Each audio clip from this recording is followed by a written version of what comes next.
Ito yung Cebu City Jail. Pangalawa sa pinaka-congested na kulungan sa ilalim ng Bureau of Jail Management and Penology.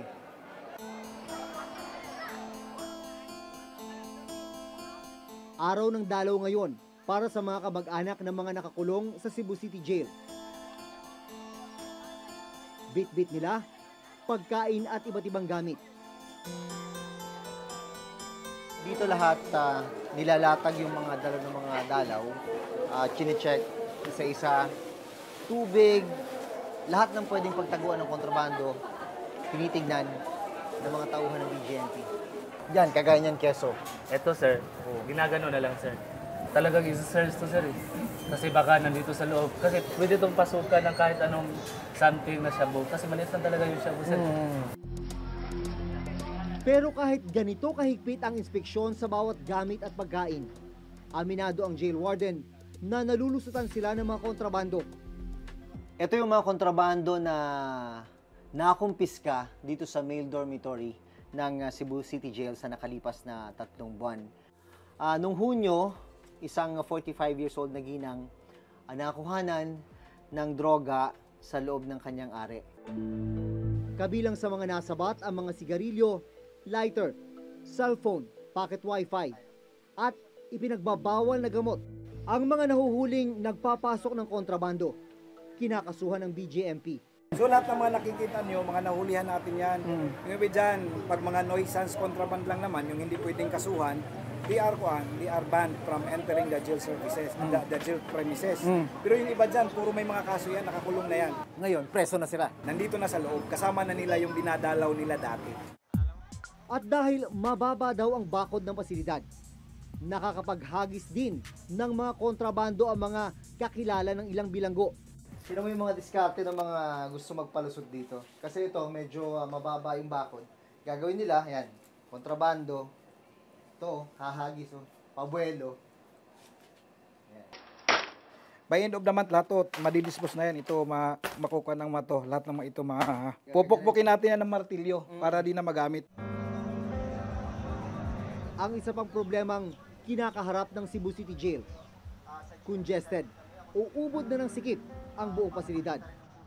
Itong Cebu City Jail, ang population nito ngayon nasa 5,200 na mga inmates. Pero itong kulungan talaga, dapat lang nasa 1,750 lang ang kapasidad. Ang seldang ito, dapat sana ay may 35 na nakakulong o kung tawagin ay Persons Deprived of Liberty o PDL. Pero naglalaman ito ngayon ng 75 na PDL. Kung sinasabi natin masikip yung sardinas, kung may mas masikip pa sa sardinas, Ito yun. ito yun. Kunwari ikaw, si CR ka, saan ka mapupunta? Saan? Paano mo? May maaapakan talaga. At dahil sobra-sobra na ang laman ng kulungan, kailangan ding mapagkasya ang pondo para sa pagkain. Ito yung kitchen ng kulungan dito, hinahanda yung pagkain ng mga inmates. Ang kanilang budget, 60 pesos kada inmate, 3 meals na yon. Lumalabas 20 pesos kada meal. Ganyan, daming kanin ang kailangang i-prepare. Mantakin mo naman dahil na ang inmates dito nasa mahigit 5,000. Sa loob ng Cebu City Jail, nakilala ko ang isang inmate na itatago namin sa pangalang Mang Ben, 68 taong gulang. Nahuli siya noong September 25, 2016 matapos ang isang drug buy-bust operation.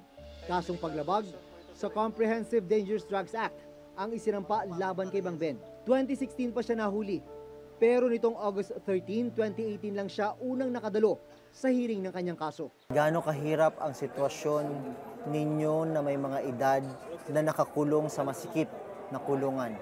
Buot yun ka ng sikit, ikaliso kayo, kaliso, pero gati kungkung.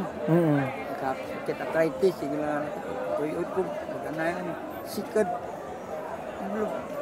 lusot, katulog, wali tulog, ako, hindi kahiga, bangon, wako'y kaon, na wako'y dalaw kayo, na kaya nagtrabaho. Sa ngayon, nagpapatayo ng panibagong pasilidad ang Cebu City Jail para masagot ang problema sa jail congestion. This is an 84 million facility na sabi ng engineer, this is on its 45% completion. Baka next year matapos na ito. And ang capacity nito ay kakasya ang 2,500 na inmates. Ayon mismo sa COA, nagiging dahilan ang congestion para manib ang isang bilanggo sa iba't ibang mga gang o pangkat para sa kanilang proteksyon at para magkaroon ng material benefit tulad ng mga kontrabando sa loob. So yung pangkats is a necessary mechanism for them. It's a social group for the inmates, okay? So that they can source out what they need, and because it's a mode of survival, nagkakaroon sila ng protection. Ang ilang mga kontrabando nagagamit daw ng mga inmate tuwing nagkakaroon ng riot o kaguluhan sa loob. Ayon sa COA report, umabot sa 612% ang congestion rate ng mga kulungang hawak ng BJMP. Higit na mas mataas ito sa 512% congestion rate noong 2016. Ang mga kulungan na may kapasidad lang na 20,653 na inmate, ngayon naglalaman na ng 146,302 inmates. Yung buhay sa loob ng kulungan ay hindi na gaanong mapayapa, or kung baga sasabihin ng napakaraming mga NGO and human rights activists, hindi na siya in fact makatao. Instead of us trying to rehabilitate them, or instead of us just trying to make sure na may pagkain doon, may sanitation, may tulugan, wala na kasi may kakulangan.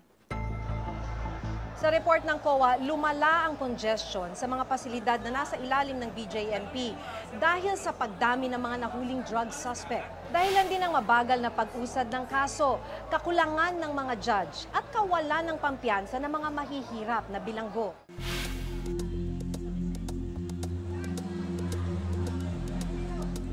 Pinuntahan din namin ang Quezon City Jail, ikatlo sa may pinakamalaking jail population sa bansa na hawak ng BJMP. 262 lang ang ideal capacity nitong Quezon City Jail kung pagbabasihan ang UN standard.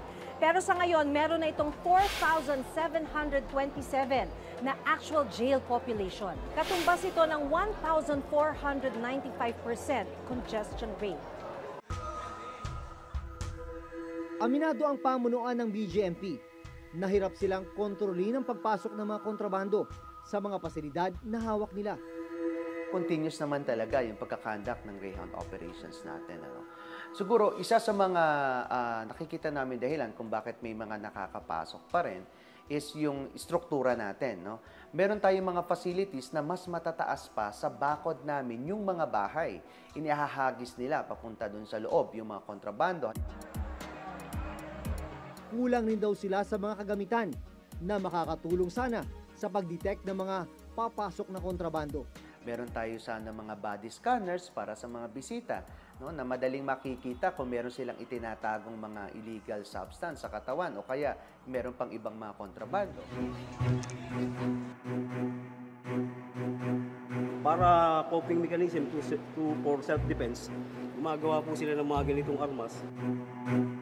Dahil sa kultura natin na very criminalizing, very punitive, parang it's as if na imbis tulungan natin sila, hinahayaan na natin silang malulong or just completely mawala ng direksyon sa buhay. Sana yung mga jails and prisons natin ay maayos yung kalagayan para rin talagang they really work towards, you know, the positive, full rehabilitation of the PDL. Hanggang sa susunod na Huwebes, ako si Jun Veneracion. Ako si Maki Pulido at ito ang nakatala sa aming Reporter's Reporter's Notebook. Notebook.